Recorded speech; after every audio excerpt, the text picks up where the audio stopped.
Hi, everybody. We want to welcome you in today to the feed. I am Lisa Lopez Griggs. I am one of the co-hosts here at the feed, Faces of Epilepsy. And I'm so excited to bring on our new guest here today. Not new to our community, but new for the feed, obviously. We're just in our soft launch right now. So excited, actually, to be doing this 3 days a week now. We have an incredible producer. His name is Mike Hall. And Mike, we know you're there in the background. I hope you jump on today with us with our very special guest. You guys you gentlemen, we're talking before the show, and I love the question that you asked Mr. Robert Ferguson, and that is, what did he eat for breakfast? So I actually want to bring you into the show, Robert.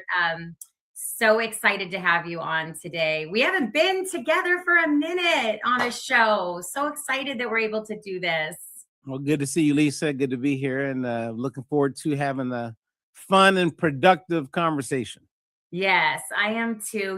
We really thank God for your life. Um, I really thank you so much for just all that you contributed. I'm sorry to get emotional over it. Last year in November, during Epilepsy Awareness Month, you gave so much of yourself every week to help us get these webinars out, education out about what people could do with regard to their diets, how to eat so that they could bring down their inflammation and become seizure free. And I myself feel like I wish that I would have met you before my son Judah passed away, because I believe that had I had met you sooner, there may have been a chance that my son would have lived longer and would have been able to change the quality of his life based on the knowledge that you have. So thank you. Thank you so much. We appreciate you so much, just for the Faces of Epilepsy and all that you do for our community. So I want to get into it today. Obviously, your bio is as long as the Dead Sea Scrolls. And I mean, I could go on and on, but I think the best place to start is maybe you give us a little bit of your background, and then I'll fill in the gaps of things that you missed. Okay, because there is one thing that sometimes I think you don't talk about. And I want to talk about that pro athlete part today, because I think fitness is a big part of epilepsy, and I think that we need to bring that into the conversation today. So maybe you could tell us a little bit about yourself. Okay, so the short clinical nutritionist, a guy who is in the space of helping people lose weight, which is what I'm mostly known for, but also get off medications when possible and improve overall health, which means improving all health. And I think one of the connections with our conversations is that I know that the base of all chronic disease is inflammation. And so knowing that and being someone who also understands this thing called insulin resistance, which is affecting about 93% of the population, the adult population, then they go hand in hand. So that's a big part of my focus. But I've done a lot over the years. As you mentioned, I am a former pro athlete. I've been an athlete my whole life, martial artist my whole life, former U.S. Marine, written 6 books, quite a few manuals, I authored 2 evidence-based clinical trials, which proved or put me in a position where the efficacy of my methodology or how I teach nutrition is supported. So it's validated and verified. And I have coaches around the world. So what we do is reproducible. So it doesn't have to be me. It could be any coach. I've worked with a lot of celebrities, a lot of pro athletes. So I know what the headache is like to do that. Don't even look forward to doing that. Turn down way more over the years than I accept clients. And then I'm just in the space of making a difference. And I literally am doing that. Right? So, because you meet people, as you know, Lisa, they talk a lot, but not many people are really doing it. But they're great at talking about it. So I'm in the space of let's do it instead of talk about it. And there you go. So that's the summation of my background. Yeah, I love that so much because, I love your heart. It's not just how cerebral you are and how knowledgeable you are and how consistent you are in the space that you're in, because you've been in the space for over, I think it's 30 years now. So you've done so much that I know when people even come to me with different ideas about how things should be done, you have helped me to mitigate and navigate a lot of the false ways of doing nutrition. We've talked about intermittent fasting, we've talked about different omegas, we've talked about, this whole piece around insulin resistance, which is, that's a huge piece. And I think that even plays into seizures. I was reading somewhere, Robert, where I think insulin resistance maybe even play a part into epilepsy. Just not, I know bipolar does, bipolar and the mental health piece is also a trigger for seizures. So, I was in the groups and I was typing in there, like, if you could ask a clinical nutritionist any question about epilepsy, what would that be? And I think most people want to know, is there a way that diet plays a part into mitigating these seizures? Can people actually have less seizures if they eat right? Is it possible? Well, you actually know the answer to that based on the last 6 months, because your partner, Alyssa, Enrique, who I've met through the work you're doing with epilepsy, both have shared with me that since they have done some of the recommendations as far as nutrition, that they have experienced less frequent seizures, and the intensity of their seizures have been reduced. Now, to me, that speaks volumes. But that's to me, right? Like, some people just aren't looking for improvement, or maybe I think you mentioned medical fatigue, or we just get tired of the noise of everybody saying, do this, do that, this is better, that's better, this supplement, that supplement. It's like, that's the biggest challenge, I think, for like someone who has seizures. I mean, I really believe that I think that is the biggest challenge, because every person is going to have something different to say. And I believe that at the end of the day, there are certain truths that are truths. They're factual. And I think if you can get there and you actually care, then it's worth going down a certain road. Otherwise, you're just guessing. And the voice is loud. You know what I mean? Like, everybody's just talking. They're just, it's crazy. Can I time? And I'm like going, for discernment, where's your discernment? But not everybody has the ability or the clarity to learn.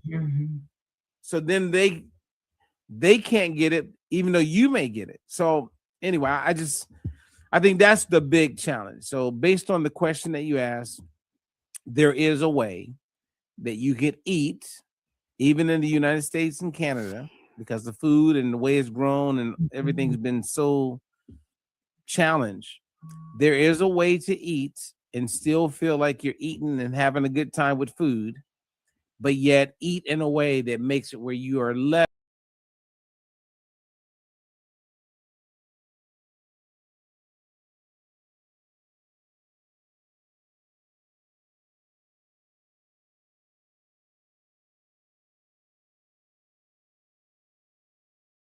When I'm in the groups and I'm asking parents of epileptics what they believe, okay, which is basically what you're alluding to, people are confused by all the answers, Robert. There's a big, long list of answers as to all these supplements that I'm going to name off right now. B12, B6, vitamin D, folic acid, calcium, zinc, selenium, black seed oil. Someone said their neurologist told them to just give their child Flintstones vitamins. So how do you cut through all of this noise? How do you cut through all this noise as a parent with a child that has epilepsy? Now, I had a son, a teenager, and it was very difficult for me to get him to eat healthy. As much as I shopped for all the fruits and vegetables and things, as you say, close to nature that he loved, he still worked at Little Caesars Pizza. Best friend worked at Wingstop. Other friend worked at The Habit.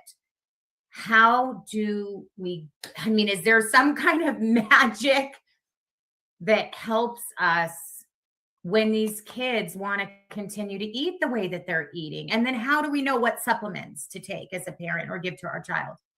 Okay, so this is, it's fun. There's a clip of me probably 16 years ago, and I'm on this, like, you know how we have CNN in the United States, which is global, and you have Fox, like these news stations, and I'm on this one that was in Russia. So it was a European, I forgot the channel, but we were talking about health and wellness and those things, and I made a statement that got everybody like staring and quiet. I said, we talk about healthy, but who defines what is healthy? So good. Right? So you're healthy if if you took a whole bunch of people and I said, hey, Lisa, on a sheet of paper, write down, what does eating healthy look like to you? Everybody's going to have a different interpretation of that. And oftentimes about 50% of those people, their interpretation of what's healthy is not what they eat. But what they eat may fit my healthy. So that's where it's so polarizing that we got to get everybody on that level. So if I'm working with a client, I go, okay, let's look at what's healthy and what's not. And then I'm going to substantiate why I'm saying this is healthy for you. So when I think of healthy, I think contributes to my health. When I think of unhealthy, it takes away from my health. Now, you meet a lot of people. Is this the first time you're hearing someone say this? To a degree. No, I mean, I'm serious. Like, think about it. It's funny because yesterday I heard what defines, and it was more of a Christian topic that I was having with my mom. And it was like, what defines,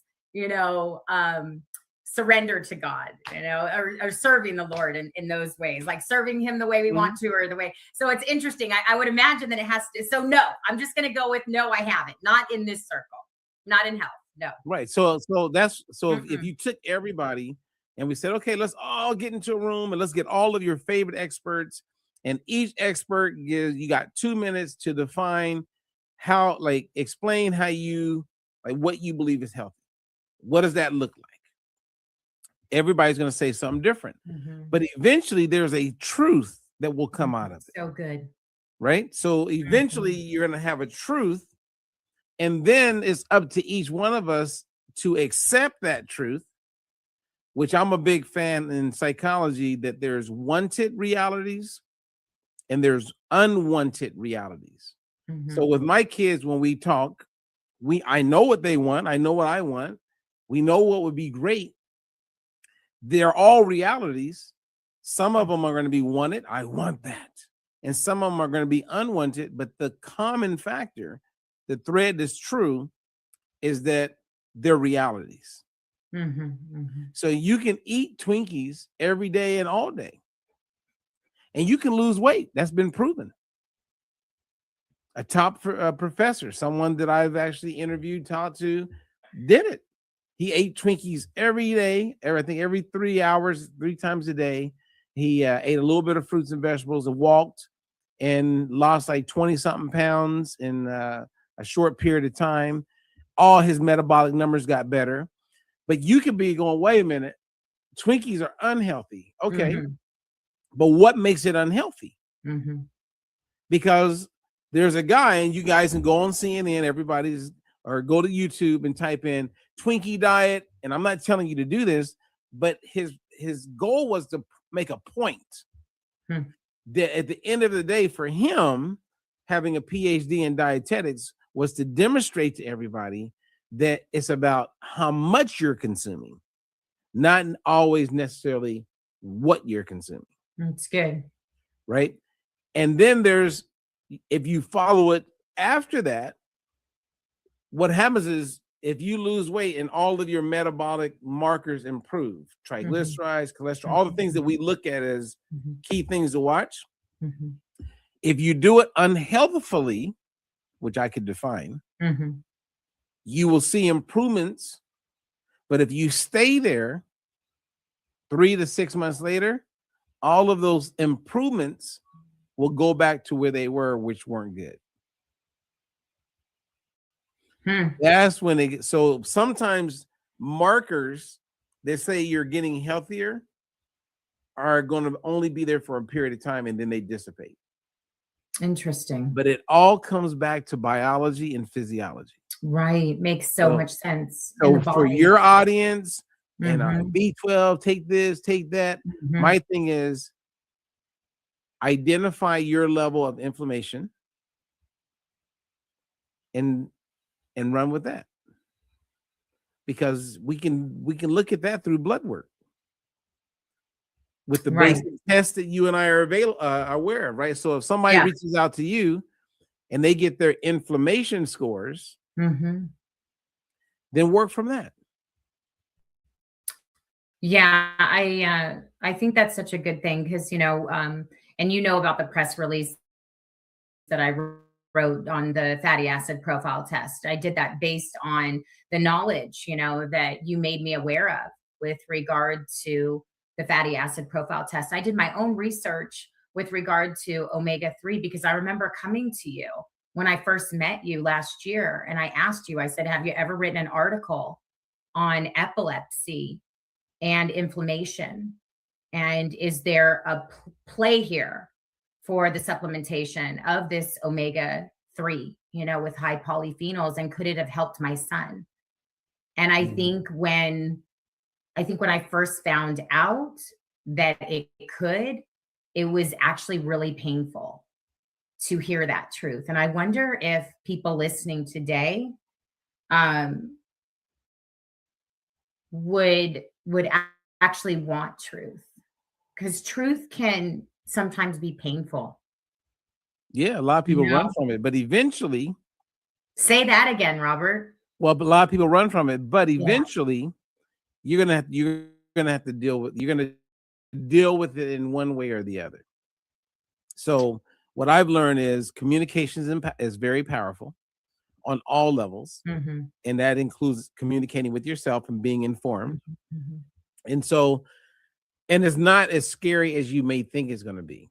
You know, like whenever I think of what we're talking about right now, there's two things that always is running in my head. One is I think of how people do things as a result primarily because of fear, pain, and pleasure. Right. And they'll wait and procrastinate before they take action. But it's usually those three things. Tony Robbins used to say pain and pleasure, but I throw in fear because I know fear will stop a person from like taking action. Give you an example. My sister's best friend growing up, her name is Lisa. And I lost my sister. That's another story. But Lisa, fast forward, she got breast cancer at a pretty early age. Survived it, went through all of that. Years go by. She gets a lump under her arm. And she's with her best friend all the time. He happens to be gay. Not like, I mean, but it actually is important for everybody to know that based on what I'm sharing. And they're together all the time. That's her buddy. You know, they are one and two. They're like together. So she gets this pain under her arm. And in her mind, she's like, I do not want to go through cancer. I don't want to do that again. So she does nothing. Right? She does nothing. And then it started to get worse. Yeah. And then it got to the point where a lump came. And then the lump got bigger and bigger, and she couldn't even put her arm all the way down. And one night she's with her buddy, her best friend. The pain was so bad, he goes, we need to go to the hospital. Now, all that time, she had a fear that it was a cancer. She believed it was. It scared her. She didn't want to face that again. So finally, the pain caught up with the fear, and they went to the hospital. They get to the hospital. They tell her, there's nothing we can do. It has spread the cancer all over your body. And she leaves, goes home, and she dies that night. Oh no. She goes to sleep and never wakes up again. And she didn't wake up. He dies that night. He has an aneurysm. Wow. So they found both of them unalive the next day. Wow. Oh, true story. And I go, there's so many lessons in that. Crazy. And these are people who are like, they were in their either late 30s, maybe early 40s. Gone. So you got stress that played a role in that. You had anxiety that played a role in that. Yeah, certainly with the aneurysm. Well, hers too, I guess, right? Because she didn't want to face, you know. And I don't know why she died that night. But she had cancer. It was all over her body. She wasn't she was in pain. Went to sleep and didn't wake up. And there was really not much more they could do for her. There was nothing they could do for her. They literally, if there was something they can do, usually they'll say, hey, look, we got to get you admitted right now. Right. There was nothing. So, and I've heard other people tell stories like that, where they just say, there's nothing we can do. And you just leave and, you know, go home. You know, she wasn't in so much pain, right, that they could, well, we can give you morphine or we could do this and keep you here. But many of us are living on that. We're all impacted by that. And I see the same thing with people who have epilepsy. 100%. I was going to say the gentleman that died of the aneurysm, that is very common with people that have epilepsy that die of SUDEP. It's just called SUDEP because there's no other way to explain why they died other than they just passed away, you know, in their sleep from SUDEP. But here's the part that makes me think about with those people and everybody with epilepsy is, what are you doing to potentially improve your situation? Amen to that, because epilepsy in medicine is very reactive. Right. And I'm believing, a seizure, they go to the hospital and then they do whatever their neurologists tell them to do. So people, listen up, all ears, including me. Let's go, Robert. Well, I mean, I've met many people with epilepsy over the years, and even more since meeting you. And I watched them become informed. And maybe you could help them and help me understand this, and do nothing. Like I could say, hey, buy this, and this is why. And they'll go, well, let me think of and I get that part, because like you said earlier, everybody's saying do something different. 100%. So like, Robert is just through the noise, right? Am I just here to, is it just somebody trying to sell you something? So where does a parent go? Where does the person who is living with epilepsy, like, who do you believe? And that's why I said, if you look for the truth, and then you got certain people from an intellectual standpoint, some people can learn faster than others. Many people will just put it off, even if it does make sense. Not me. And then they're not here anymore. So where would I go? Well, one, I would definitely, if it was me, if I had epilepsy, I would definitely have a conversation with me. because I'm going to show them, they don't got to buy anything from me. But you know what I mean? I'm going to say, hey, this makes sense. Yes, definitely. And then I would just go from there. I really want to encourage our audience right now, Robert, and Mike, if you can please put Robert's links, you know, on a ticker on the bottom, but meetrobertferguson.com. You can go there. You can jump on his calendar. He does free 30-minute consultations. Just want to encourage everybody that's a part of the epilepsy community, Faces of Epilepsy, the feed. If you're getting this information, please jump on there, meetrobertferguson.com. And then you can get right on his calendar. I mean, this gentleman has all the knowledge that you need, and he certainly has the right heart to help you to kind of cut through all of this noise. Let's talk about omegas, because last year, it just so happened that I was at Haley's house, which is my son Judah's girlfriend, who also has epilepsy, who was also on Depakote. She was on 1,500 milligrams of Depakote. He was on 3,000. And she had put a stop to her seizures and got off of her Depakote, but she had done it through a high omega-3 diet, meaning that she was eating, like you said, fish for breakfast, lunch, and dinner, and I would wake up to the smell of fish in the morning, and I'd be like, oh my gosh, she'd be eating tuna, walnuts, and I'd be going to the gym with her. She lost 50 pounds.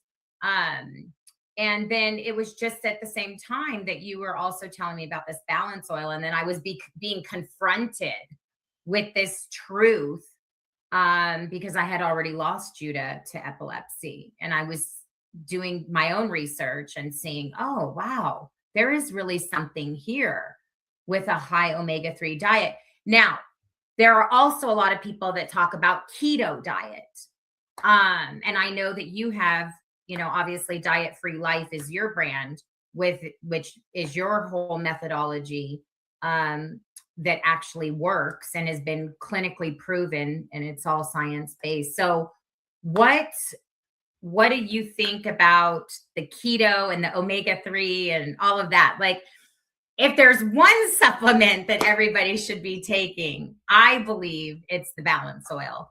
And I'm don't make any money from the company. I just know about the product through you, and I take the product myself. But had I have known about it, I would have definitely had my son on it.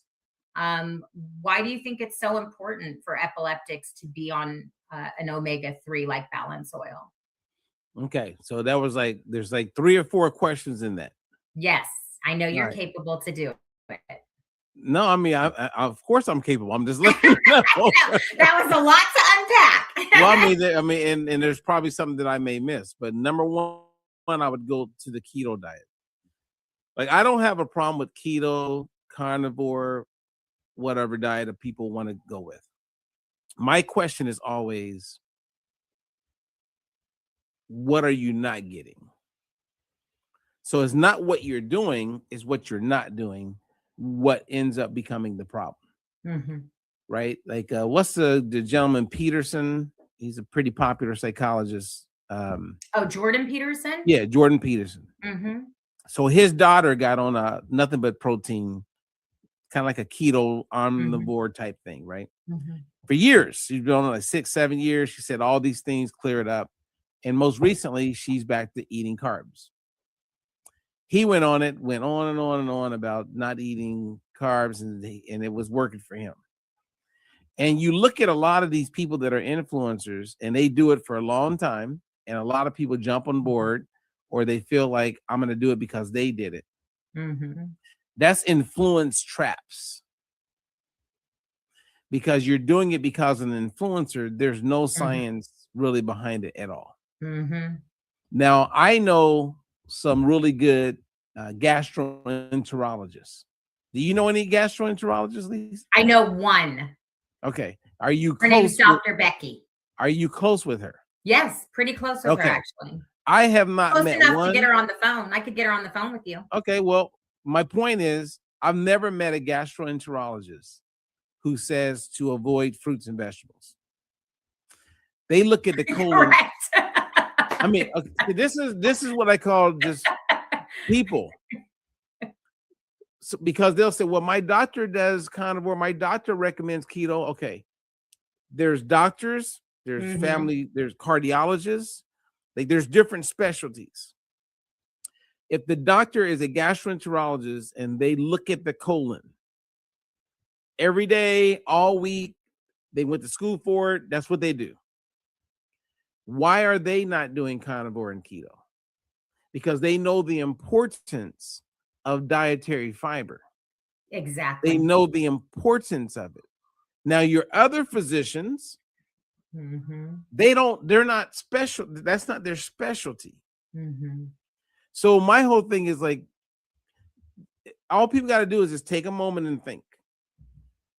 And think about, okay, what foods have been around on the planet forever and ever and ever. And that'll help them realize, okay, well, maybe there must be some benefits to eating fruits and vegetables, right? Like you go to Tanzania and you have the Mm-hmm. and they have like one of the healthiest guts being studied in the world today. They don't die from type 2 diabetes and It's so high blood amazing. pressure, Mm-hmm. and they eat tubers and Mm-hmm. fruits, and they destroy honey. They eat it all day, every day. You know how many dietitians and nutritionists have said that, cut down on the honey because So high in crazy. sugar. It's like, people, let's just use some, like, and it's really mind-blowing to me how smart people are in their professions, but how woefully ignorant they are when it comes to nutrition. Love your new word. Yeah, it's a real one. Woefully ignorant. Yeah, Woefully ignorant. Love it. and there's still obstinate. You still got the obstinate people, right? Yes, and obstinate. Yes, that's scriptural. So, but when it comes to keto, right, or you look at autism with kids who go on the keto, you're Right. bringing down inflammation. Mm-hmm. Mm-hmm. And so then you don't have that same electrical kick that can throw a person into having a seizure. Mm-hmm. So I see it. It makes sense. But at the same time, we don't get an adequate amount of omega-3s. And our bodies are fighting and blocking a lot of the omega-3s we do get from getting to the cells. And that's a enzyme system that is in our body, how we're wired. And it's because of how the food is Mm-hmm. that even when you're eating fish, sometimes if you're eating a lot of other things that messes with that breakdown, then you'll still be out of balance. So we know through many studies that people are living with the insufficiency, not necessarily a deficiency, but an insufficiency of omega-3s. And balanced oil just happens to have a really good omega-3 because it has what is accompanied by these things called polyphenols. Mm-hmm. And polyphenols are very protective in keeping the omega-3s in a structure where it can get to the cell membrane where we need it.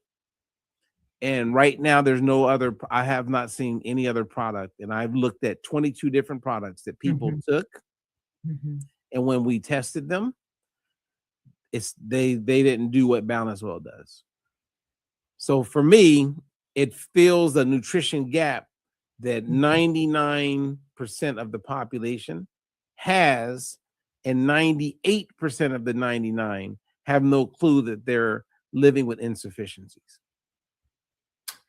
Yeah, I also, Robert, like I love when you kind of differentiate what is a supplement, right? Like what our body actually needs to be supplemented with, because my understanding is that the omega-3s, our body doesn't produce those. Correct. It's something that we get from our mother, right? In utero. Is that correct? So No. we have to supplement our body with it? No, you have to. So omega-3 fatty acids and omega-6 fatty acids are classified as essential. And all that means is that you must eat it, otherwise you won't get it. And if you don't eat it, then it creates a disturbance on certain parts of your health. Mm-hmm. And potentially, if you didn't get it at all for a long period of time, there's a potential of being unalived, right? So they're essential. And that's both omega-3 and omega-6. So you got to get it through food. And there's foods that we've eaten that's very rich in omega-3s that are plant-based. You got fish, which is obvious, but it doesn't have to be through fish. It could be through a lot of different things that you get off trees and eat, like from on the ground, or get from dirt. Avocados would be one, right? Well, there's a little bit in avocados. There's a plant that in the United States, and it's slipping me right now, starts with a P, and it's very rich in omega-3s. It's the most rich plant-based food that you can eat. That's high in omega-3s, and it grows wild in the United States and Canada. Wow. So it's Mike, looked at as maybe a you could figure that out for us in the background. is Yeah. You see it in cracks. Like if I go outside right now and walk down the street, and you know how you have the sidewalk, Mm-hmm. and you look at the little cracks, it grows there. Let me see. So as I talk about it, Okay, I think he's it'll come pulled it back. up here. Is it flat? It's pea, walnuts, hemp seeds. Nothing with a P though.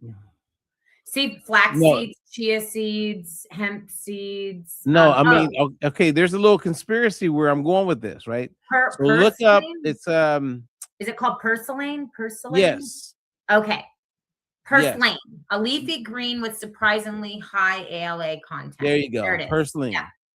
Purslane is when you look, like if he pulls up a picture of it, you see it. It's considered a weed in the United States. So they actually, big companies like Bayer that bought Monsanto, they actually look at it as like it's horrible. But if you go to Mexico, or if you go to like Greece, they put it in like all their foods. Like when they're doing a stir fry. Oh, wow. It's in like a lot of the food. And it's been, I mean, we're talking thousands of years. Like India, they eat this, right? And look up, see if you can look up purslane as far as in cracks, like looked at as a weed. So we actually there it is, right there. There's the image right there, Robert. Yeah, we have weed there you go. We have weed killers. Like these companies make weed killers, and they kill that. What? Yeah. And we were eating that was just in everything. So when you go back in history and you look at, you understand how we got to where we are. So something like this that is actually healthy for you, that is helping with brain health, reducing inflammation, all of those things, we have demonized it in this country. Gosh, wow. And so people go, well, why is it that so many people, like in 1960, nobody was out of balance with their inflammation scores? But today, like 99%. Well, we don't eat that anymore. We don't eat fish the way we used to. Mm-hmm. The way the animals are fed is different. Like so many things put us in a place where we have these problems. So it is what it is. I know how we got here. And in my book, I'm actually sharing with all of this. It's like, in order to move forward, I'm a big believer that it helps to know from whence we've come. So good. And then I also am a big believer in what you hear many people say. If you don't know your history, it's likely to repeat itself. Mm-hmm. So we're living in a place right now where more people we're the most inflamed. We have every year it gets worse. Mm-hmm. Obesity's out of control. Mm-hmm. And then you got propaganda and people lying. Like Oprah says that obesity causes obesity. I'm like, what? What? And there's an obesity gene. Like what she's been saying is crazy. And then they're pushing these GLP-1 drugs, which was interesting. Not to like confuse anybody, but this is getting into nutrition part. Yeah, it's good. When you're on a GLP-1 drug, one of the things that they're not telling anybody is that being on a GLP-1 drug, you lose weight because you're malnourished. That's the fact. Wow. Right? You're not eating. Yeah. Okay. So you're not eating. So of course you lose weight. It's not like it's a drug that causes your body to burn more fat.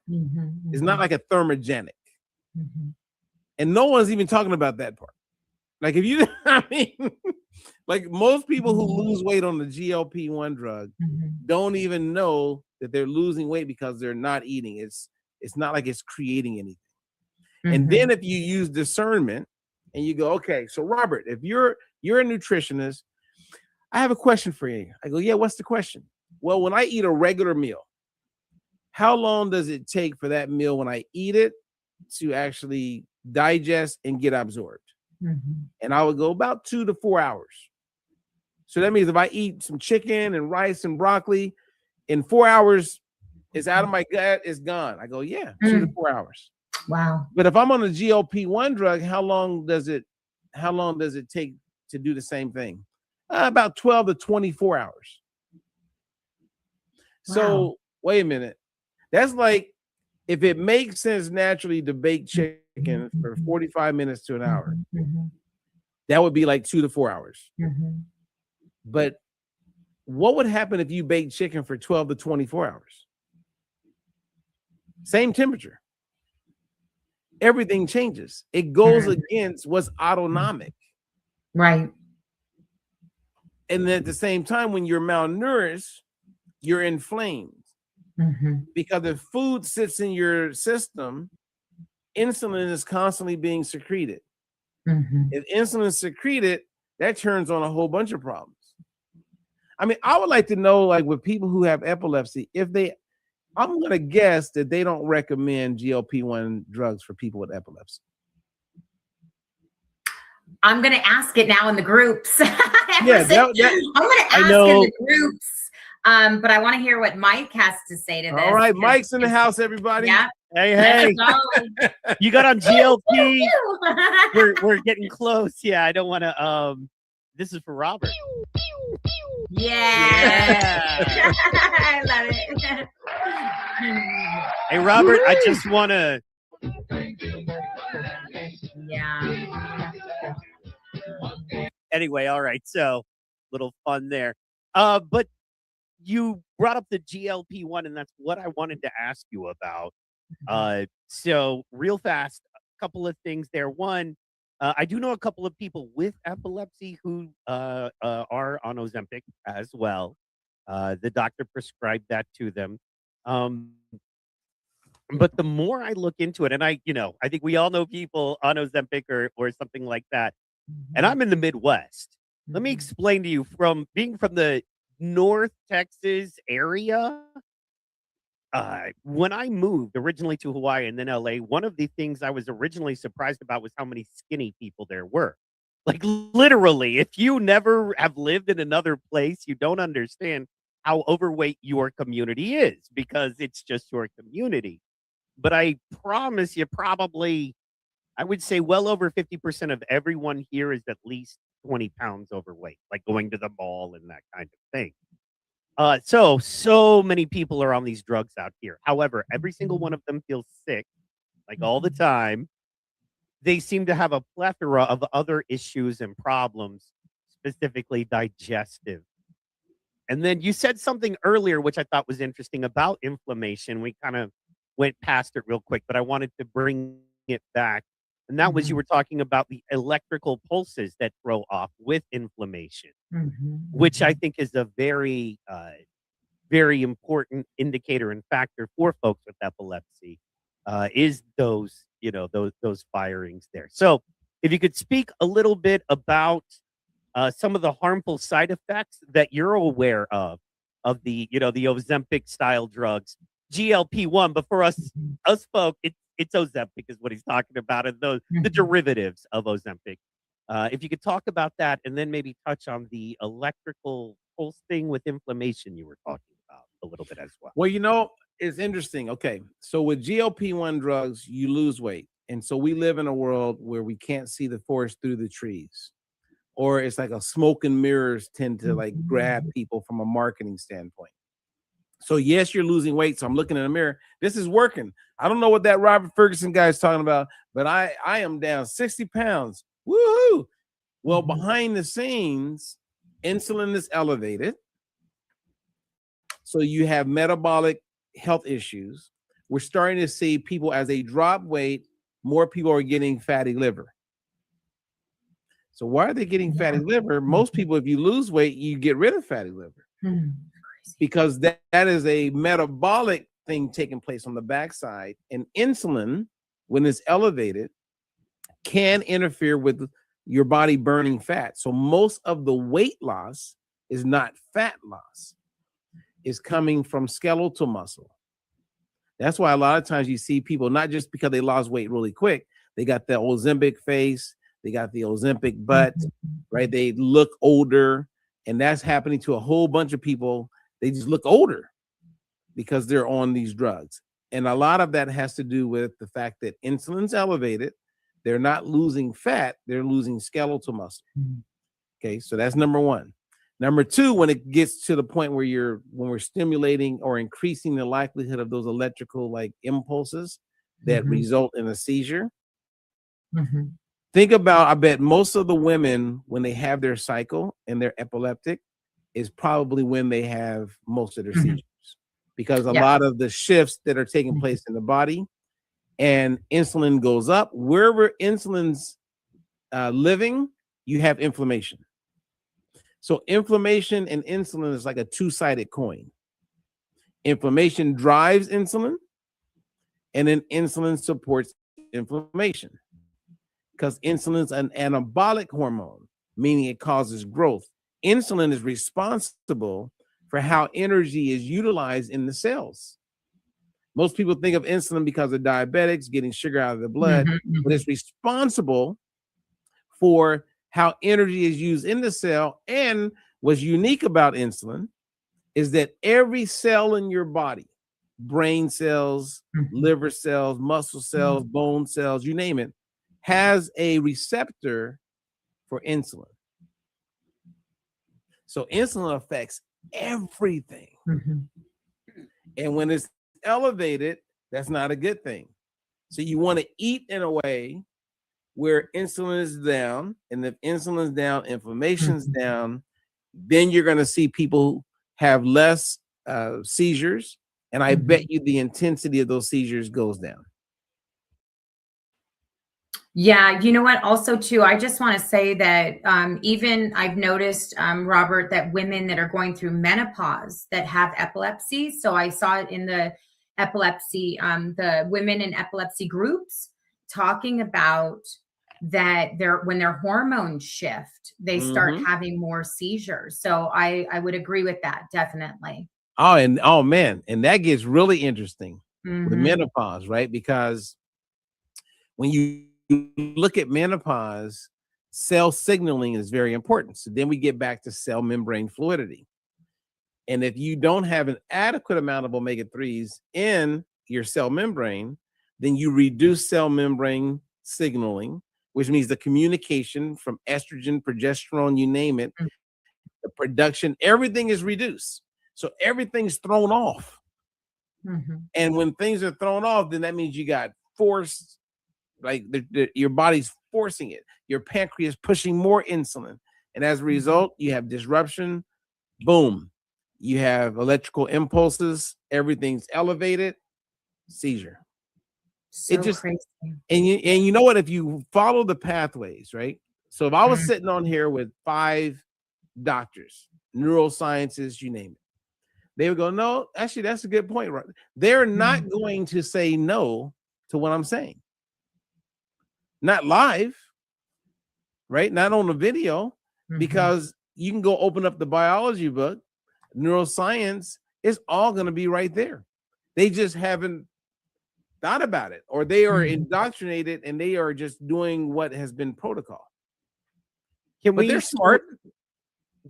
Well, yeah, most doctors, they got a degree. They went to school for 8 years and got a degree. I don't know if they're smart. Anyway, when you go see your neurologist and you're like, I'm on this med and this med, been on them this long, introducing this into my diet has allowed me to reduce the meds on my own very carefully. So, the goal is to, be on the most natural, least amount of meds as possible. And the guy looks at you as like, take more B6, call me in 6 months. Like, well, that's not I didn't need a neurologist for that. Well, you better not put a copay on my bill, but for that. But anyway, I love how you are able to deal with, both sides of the gender spectrum. Yeah. What I wanted to ask you is, a lot of men are on testosterone supplements, like your Total T, or just, you mentioned the carnivore diet, the keto diet. How does inflammation affect that? And what changes or supplements do we need to make in our daily diet if you are on a testosterone? I'm not, but I know people that are, or you're a guy who's trying to do the high testosterone diets, the things that you're basically sold, right? What what is your advice there? Well, it's what's the name of that movie, The Greatest Showman? Yes. With you, yeah.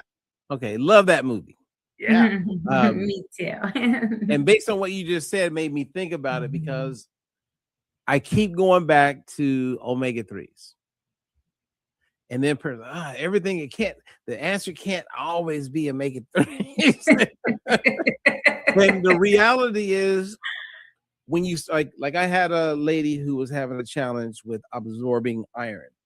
So the first thing they did was they tried putting on some supplements. Young kids, like 15 years old girl, couldn't go to school, always tired. And you can test, right? So her iron levels are low. So it's not like we're guessing. Yeah. And then they were like, let's do an infusion. And then she did another infusion a few months later. So whenever she gets back to that place where she's not getting enough iron and she's tired and she's lethargic, now they just do an infusion. So then I met them and I got them to do a test. We found out she was out of balance. We could see that she wasn't getting enough omega-3s. We put her on balance oil. She's now balanced. No more infusions. So then the question is like, wait a minute. How is like a lack of iron tied into omega-3s? Well, if you go look it up, you'll see that you increase iron absorption by 30% when you're not insufficient with omega-3s. So her problem was never iron. It was not getting enough omega-3s. And so my clients, I have 33 now that no longer have dry eye.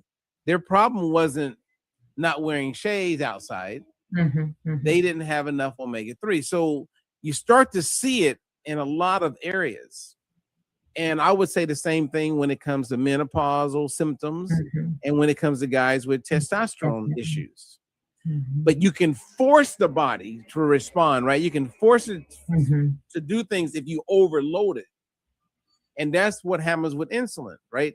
At first, insulin, which is primarily known for getting sugar out of the blood and into the cells. Well, once the cells start to become resistant, your pancreas has to push out more insulin.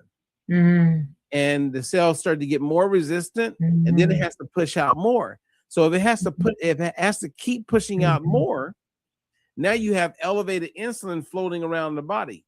You're insulin resistant. Well, what does insulin resistance trigger? It plays a huge role to you having high blood pressure. So before you had high blood pressure, you were likely to have insulin resistance. Before you had PCOS, which is insulin resistance of the ovaries, you had insulin resistance. But what do they do with someone with PCOS? Is they put them on metformin, and they say this is going to help because metformin helps to bring down the sugar in the body. Well, but you never really address the insulin part. So if they had addressed the insulin part, they would never have needed metformin, and they wouldn't have PCOS. You see what I mean? Like it's, and then what happens if you follow the pathways? Because trust me, I'm as smart as the average person who has decent intelligence. I just happen to, in my career, get to a place where I understand pathways. And so I'm always looking at, well, let's follow the pathway. Well, every doctor knows that, but they don't make time to do that. You know what I mean? Like they're not doing that. Yeah. They don't have time. I mean, they got a patient go. I'm tired. Let me have a drink, go home. Hey, kids, let's do this again tomorrow. They don't have the time that I have to write articles, to look at pathways, to call other experts, to challenge myself. Anyway, that was a long, I hope I answered it, Mike, somewhere in there. Absolutely. I think you did, because I think there's something there with the pathways, Mike. Like I know that Robert really studies these pathways. And I think that even when epileptics are on medications, I'm sure that plays a part in these pathways. And I know, Mike, when we did the shows, that week on medical burnout, and I just feel like people are just medically burnt out by their neurologists. They really are. They're medically burnt out, and they are looking for other solutions. So I would imagine that medications even play a part, Robert, in if people are on Depakote or Keppra, or does that play a part in their diet? Like, how these supplements are received, I guess? Like, could that deplete their bodies of the nutrients and minerals and things they need? Well, if you just ask yourself, like I was talking to my daughter the other day, because she discovered ibuprofen that for certain things, because she gets headaches here and there, right? And I'll just take some ibuprofen. I said, let's look and see how ibuprofen works. Like, what do you mean, Daddy? Because most people are detached. Like, it's like Tylenol, acetaminophen, right? How does it work? Like, what makes it where I take it, ooh, I feel so much better. And you literally get into like the omega pathways, right? Kind of like your friend with the endocannabinoids when you start looking at, right? It's all in the same pathways. That's right. Mike likes this conversation. Well, you're basically blocking and numbing certain things, and you didn't fix anything. This is really high level, everybody. Right now, we're going high. I'm just saying, level what happens is neural pathways. You turn things off. My point being, start asking yourself if you have that capacity. Like, why does this work? And I think if you do that, like I was going to do that with Alyssa, it's like, let's look at each one of your drugs, not so much the side effects, but let's actually see what makes it work. Let's follow the pathway, because it's all there. And now with Gemini and Chat GPT, it's so you could type it in and go, I'm taking this med. What is the pathway? If you use the right words and you understand the basics, and then you say, can you make this 6th grade reading level? Can you walk me through it step by step? What's the first thing I need to know about this drug? Not the side effects, but what makes it work. Once you start doing that, you start going, oh, and you will wake up and be like, okay, I'm now fully informed. So good. Mike, I don't know what else to say, because that knowledge right there, Robert, to me, it puts the power back into the hands of the consumer. It shows how much you have a heart to not be a gatekeeper, but to be a guardian of people's dreams and a guardian of their health. And it's just so beautiful. Mike, what do you think of that? Because I really think this whole neural pathways and these pathways are something to it with regard to the medication. And then, of course, the omega-3 and the balance oil. And Robert, I just love that people are going to be able to get in touch with you. And I'm just so grateful that we can do these educational webinars over and over and over again, especially with epilepsy, International Epilepsy Day coming up on Monday. Robert, we just hope we can do this more and more and more with you. I really want to, Mike, push him out more. I'm loving what he has on the screen right now. I'm like, I wanted to make sure that we had it in writing on the screen. You're not making anything up. You're not saying this is an opinion. You're not saying, hey, there's no studies on this, but we really believe it. No. Omega-3 fatty acids, particularly EPA and DHA, found in fish oil, have been shown to reduce seizure frequency in individuals with epilepsy, especially those with drug-resistant forms. Nice. So it's been shown. The studies and the science backed up everything we've said today legitimately, to the point of giving us specifics on different kinds of epilepsy. And I really wanted to make sure that everything we said today, everyone can see is 100% backed up by legit tested science. So very important and valuable there. I wanted to make sure we got that in.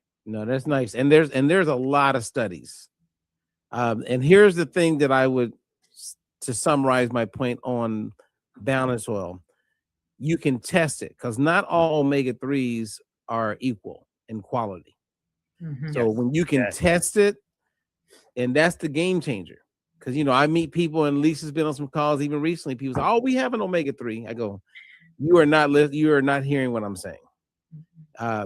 I get that you have an omega-3, but how do you know it works?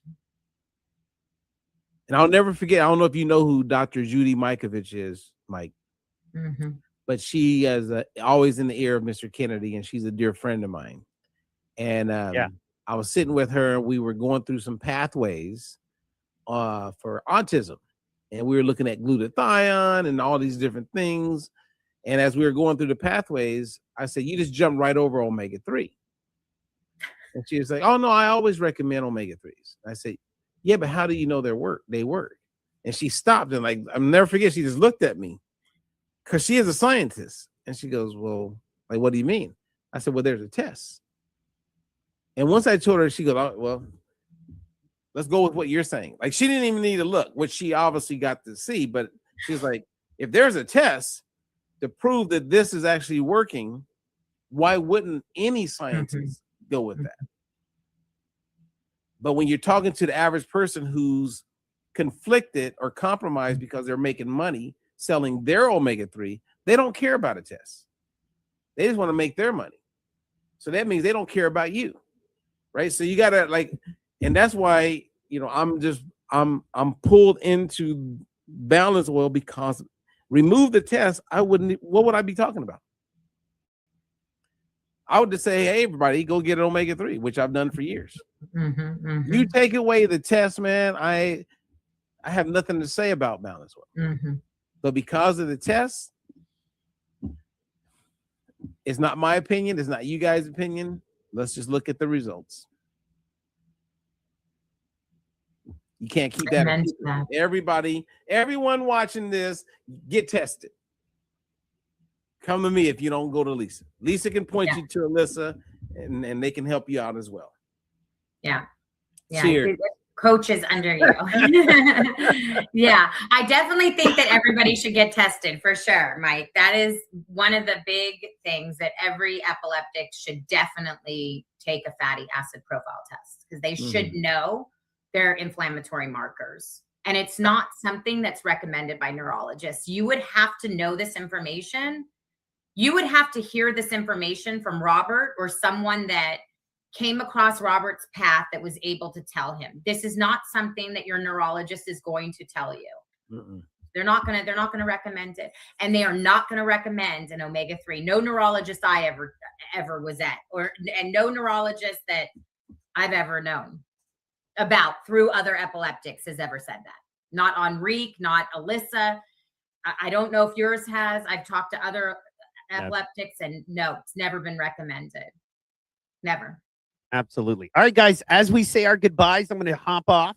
I just want to remind everybody tonight, 9 p.m. in the Faces of Epilepsy group, we go live. That's 9 p.m. Central. I apologize. That's 9 p.m. Central, 7 Pacific or California time, as we like to say, 10 p.m. East Coast. But we Is it 5? Wait, we're all messed up on our times. Yeah, no, I'm talking about tonight is 9 p.m. my time. When we go live 9 your time, so it is 7. Okay. 7 your time. Yeah. 10 p.m. for my New York and East Coast there friends. We go. Now, Mike, where are you in the Midwest? I'm in Oklahoma. Oh, I love Oklahoma. Yeah, man. I'm a Sooner. My wife is currently in the PhD program for reading.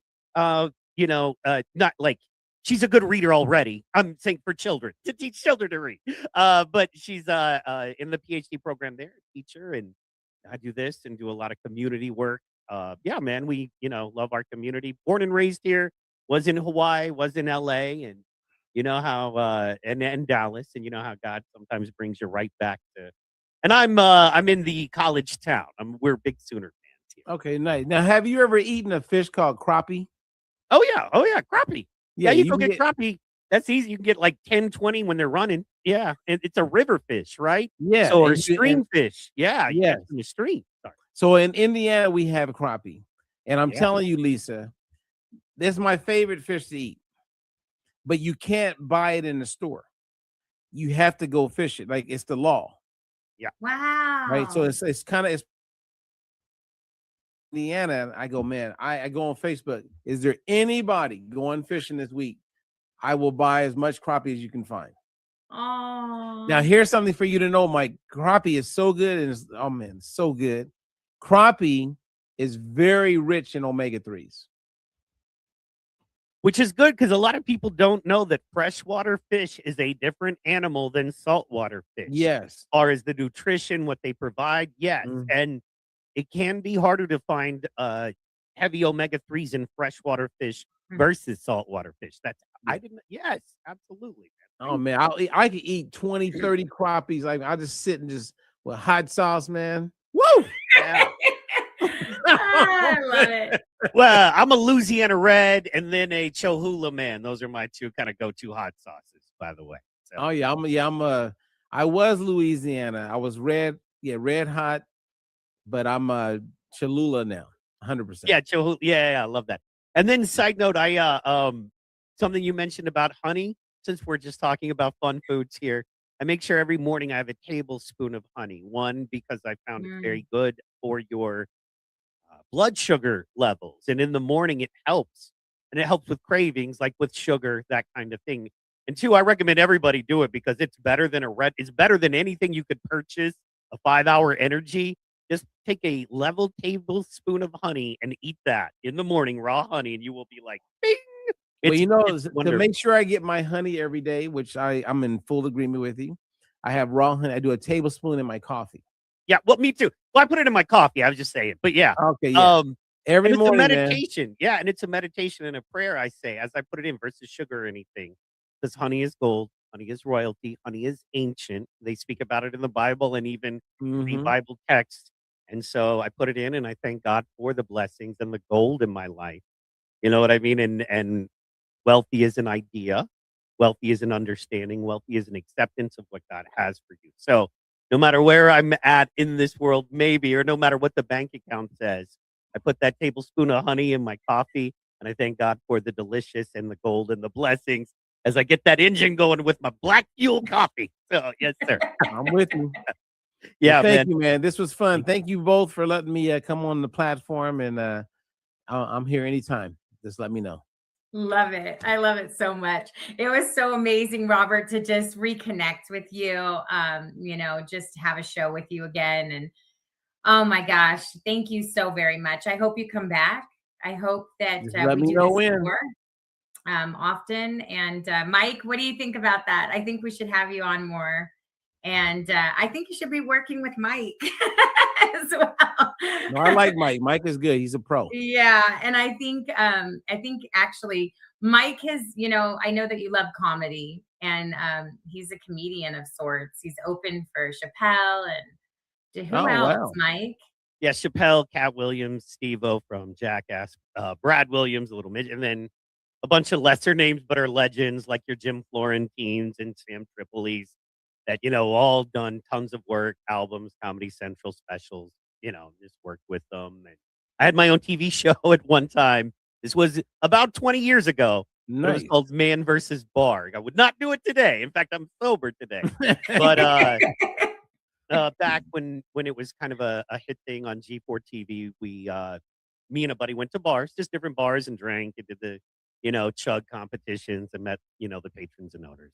Nice. So, yeah, absolutely. But regardless of that, retired, now we produce and we're about health and we're about doing good things for folks. Yeah. But I want to thank you so much. And if it would be okay, I think, we do a Monday, Wednesday, and a Friday show. And if you ever say, hey, I'm available Monday, Wednesday, or Friday, whenever, Lisa, your thoughts about you have a standing invite. Yeah. Anyone? Yeah, we'd love to have you on, Robert. Anytime you say you want to come on. I just think that you have so much value to add into the world. And I've said that to you from the moment I met you. I just want to put you and get you in front of as many people that are seeking truth, that want truth around their own health and want to advocate for themselves with regard to their health, that we would be able to put you in front of as many people as we can, certainly in the epilepsy community. And we need more men. What I notice about this epilepsy community is that there's just not a lot of men in it. And you know why? Because any weakness in us admitting there's something in our life we don't have control over, and that kind of thing is heavy. So we don't always want to advertise that. Women are usually better about being honest and trying to find a solution for problems in this realm.